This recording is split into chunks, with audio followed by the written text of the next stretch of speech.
লালবাগ নিচ লেনের চা বাগানবাসীর প্রতি অবিচারের প্রতিবাদে আজ বোরখোলা নির্বাচনী এলাকার লালবাগ চা বাগান এলাকায় গণআন্দোলন শুরু হয়েছে। আসাম সরকার কর্তৃক একটি মডেল হাই স্কুল মঞ্জুর করা হয়েছিল এবং সেই অনুযায়ী সমীক্ষা সম্পন্ন হয়েছিল এবং স্পটটি নিচলেনে অবস্থিত ছিল। ওই এলাকার চা বাগানের শ্রমিকরা প্রস্তাবিত মডেল বিদ্যালয়ের জন্য জমি দান করতে প্রস্তুত ছিল, কিন্তু হঠাৎ করে কোনো যুক্তিসঙ্গত কারণ ছাড়াই এবং স্থানীয় বাসিন্দাদের কোনো তথ্য না দিয়েও যথাযথ জরিপ ও ঘটনাস্থল যাচাই বাছাই শেষে রাতের আঁধারে মাননীয় মন্ত্রী পরিমল শুক্লাবাদ্য কর্তৃক প্রকৃত স্থান থেকে অনেক দূরে ভিত্তিপ্রস্তর স্থাপন করা হয়। সম্প্রতি এটি স্থানীয় বাসিন্দাদের জন্য অত্যাশ্চর্য এবং মর্মান্তিক ছিল এবং সমগ্র চা বাগান সম্প্রদায় বিপর্যস্ত হয়ে পড়ে এবং বিস্ফোরণ দৃশ্যমান ছিল। ইউথস এগেইনস্ট সোশ্যাল ইভিলস ইয়াসি কেন্দ্রীয় কমিটি এবং ইয়াসি বোরখোলা অ্যাসেম্বলি কমিটি যৌথভাবে বিষয়টিকে জোরালোভাবে তুলে ধরেছে এবং আজ সেখানে প্রায় 1000 স্থানীয় মানুষের উপস্থিতিতে একটি নাগরিক সভার আয়োজন করা হয়।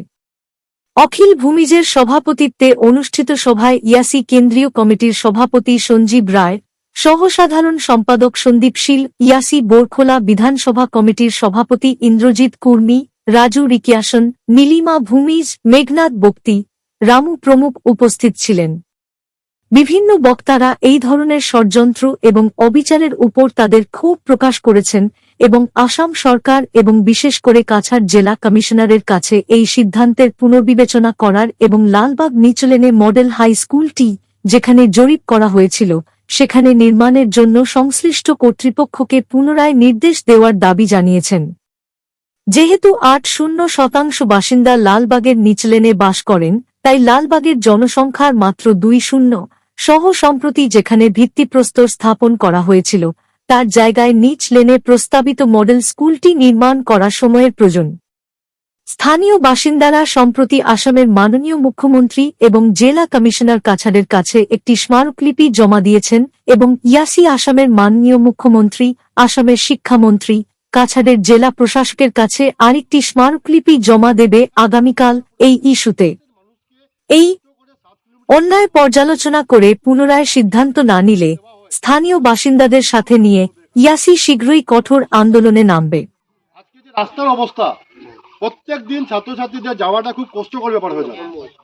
আজকে ভালো লেগেছে আপনারা গ্রামবাসীরা ঐক্যবদ্ধভাবে শিক্ষার জন্য একটা আন্দোলন করছেন, আপনারা আবদার করছেন, সরকারকে কাগজে মিনতি করছেন এবং আমাকে ইন্দ্রজিৎ বলল যে আপনাদের স্বাক্ষর করা একটা মেমোরেন্ডাম, একটা স্মারকলিপি ডিসি মহোদয়কে দেওয়া হয়েছে, মুখ্যমন্ত্রীকে দেওয়া হয়েছে। যে মুখ্যমন্ত্রী সবসময় গরিবের কথা বলেন, আমরা আশাবাদী আজকে এই গরিব জনসাধারণ যারা আজকে এখানে জমায়েত হয়েছে যে ওদের বাচ্চারা শিক্ষা নিতে পারবে সুন্দরভাবে, এই দাবি নিয়ে এই কথাটাও কর্ণপাত উনি করবেন এবং যিনি শিক্ষামন্ত্রী আছেন উনি বুঝবেন যে শিক্ষার অধিকার বিগত সরকার দিয়ে গেছে। আজকে যদি এখানে স্কুল দেওয়া না হয় শিক্ষা থেকে এখানে কচিকাচারা বঞ্চিত হবে। আমরা কারো বিরুদ্ধে কথা বলছি না, আমরা নিজের অধিকার নিয়ে কথা বলছি, আমরা হক নিয়ে কথা বলছি। আমরা চাই আপনাদের এই আওয়াজটা, আমাদের সাংবাদিক ভাইরাও আছেন এখানে, আপনাদের এই আওয়াজটা, আমাদের এই আওয়াজটা ওদের মাধ্যমে আজকে শিলচর হয়ে, দিসপুর হয়ে দিল্লি পর্যন্ত যাও যে আমরা যারা গ্রামবাসী লালবাগের আছি আমরা নিচ লাইনে স্কুলটা দাবি করছি আমাদের কচিকাচাদের ভবিষ্যতের জন্য। আজকে স্কুলটা যদি হয়ে যায় রাস্তাও হবে, স্কুল হলে কিছু দোকানপাট হবে, কিছু গাড়ি ঘোড়া চলবে, রোজগার করতে পারবে মানুষ। কিন্তু আজকে যদি স্কুলটা ডলুতে হয়ে যায়, আমরা কোনো জায়গার বিরোধিতা নেই, সেখানে হলে আমাদের আপত্তি নেই, কিন্তু যেখানে হলে বেশিরভাগ ছাত্রছাত্রীরা এই স্কুলটাকে উপভোগ করতে পারবে, যেতে পারবে, সেখানে আমরা দাবি রাখছি। আমরা ইয়াসি থেকে একটা কথা দিয়ে যাচ্ছি, আমরা মেমোরেন্ডাম কপি নিয়েছি যে গ্রামবাসীরা স্বাক্ষরিত করে মুখ্যমন্ত্রীকে পাঠিয়েছেন এবং ডিসিকে পাঠিয়েছেন। আমরা আগামীকালকে আমাদের শিলচরের টিম আছে ইয়াসির এবং বোরখোলা যে টিম আছে আমাদের, ইন্দ্রজিৎ আছে, সন্দীপ আছে, রামুতারা আছে, আমরা ওদের মাধ্যমে যোগাযোগ করে আগামীকালকে এই দাবিটা আমরা আমাদের সংস্থার মাধ্যমে জেলা অধিপতি ডিসি মহাশয়কে দেব, আমরা শিক্ষামন্ত্রীকে দেব, আমরা মুখ্যমন্ত্রীকে দেব, লাগলে আমরা কেন্দ্রীয় শিক্ষামন্ত্রীকে দেব, যাতে আমাদের এই দাবিটা আজকে যে সভাটা করছি এটা আগামীকালকে যাতে দিসপুর পৌঁছে যায়, দিল্লি পৌঁছে যায়। কত ভালো লাগছে, এক সময় ছিল যে আমরা শুধু রোজগার করার চেষ্টা করেছি যাতে জীবিকা অর্জন করতে পারি। আজকে আমার মা বোনরা ভাইরা সবাই চিন্তা করছে যে নিজের কচিকাতার শিক্ষা কি করে নেবে। আজকে এখানে MA পাস করেছে ইন্দ্রজিৎ, কত ভালো লাগে শুনতে। কালকে এখানে আরো 20টা যদি ইন্দ্রজিৎ বার হয় তাহলে গ্রামের উন্নতি হবে। আজকে সাংবাদিক ভাইরা এসেছে শিলচর থেকে। আজকে যদি এখানে শিক্ষার ব্যবস্থা হয়, শিক্ষা অগ্রসর হয়, এখান থেকে সাংবাদিক বাইরে হবে। ওরা আপনাদের কথাগুলো পত্রিকার মাধ্যমে সরকারের কাছে তুলে ধরবে।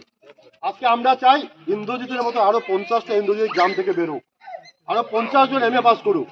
MA পাস করতে হলে হাই স্কুল যেতে হবে, হাই স্কুল যেতে হলে শিক্ষা নিতে হবে।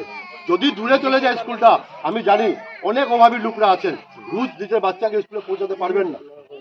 এখানে যদি হয় রোজ যাবে, ওরা মা দিয়ে আসবেন, বোন দিয়ে আসবেন, বাবা দিয়ে আসবে, কোনো চিন্তার কারণ হবে না।